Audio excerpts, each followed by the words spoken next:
السلام علیکم ورحمۃ اللہ وبرکاتہ۔ آئی ہوپ کہ آپ سب ٹھیک ہوں گے۔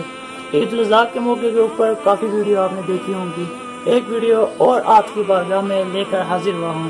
کچھ لوگ یہ کہتے ہیں کہ قربانی نہیں کرنی چاہیے، بلکہ یہ جو قربانی کے اوپر اتنا پیسہ خرچ کیا جاتا ہے، اس پیسے کو ہم غریبوں کے اندر تقسیم کر دیں تاکہ ان کی ضرورتیں پوری ہو جائیں۔ یہ جو سوال آتا ہے یہ مسلمانوں کی طرف سے نہیں آتا، بلکہ یہ لبرل قسم کے لوگ جو ہیں ان کی طرف سے آتا ہے۔ آج میں بتاتا ہوں آپ کو کہ بقرہ عید کے اوپر اس قربانی کے ذریعے لوگوں کو کتنا فائدہ ہوتا ہے۔ عید الاضحیٰ کے موقع کے اوپر ایک اندازے کے مطابق تقریباً 4 کروڑ روپے مویشیوں کا کاروبار یعنی بزنس ہوتا ہے۔ 23 ارب روپے صرف کسائی، ذبح کرنے کا اور گوشت بنانے کا مزدوری لے کے جاتے ہیں۔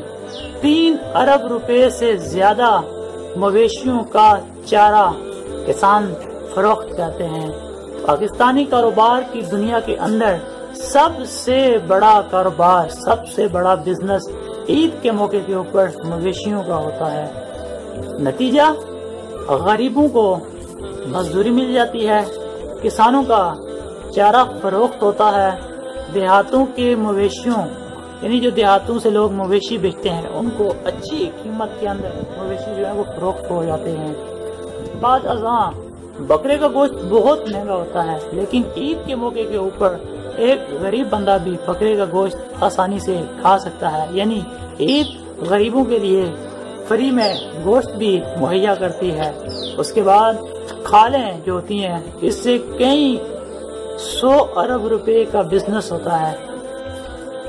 چمڑے کی فیکٹریوں میں کام کرنے والوں کے لیے مزدوری جو ہے یعنی کہ ملازمت کے مواقع زیادہ کھل جاتے ہیں۔ یہ سب پیسہ جس نے کمایا اپنی ضرورت کے مطابق وہ اس کو استعمال کر سکتا ہے۔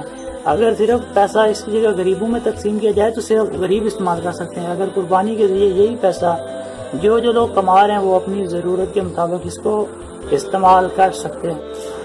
یہ قربانی غریب کو صرف گوشت ہی نہیں بلکہ آئندہ سال غریبوں کے لیے روزگار اور مزدوری کا بھی بندوبست کرتی ہے۔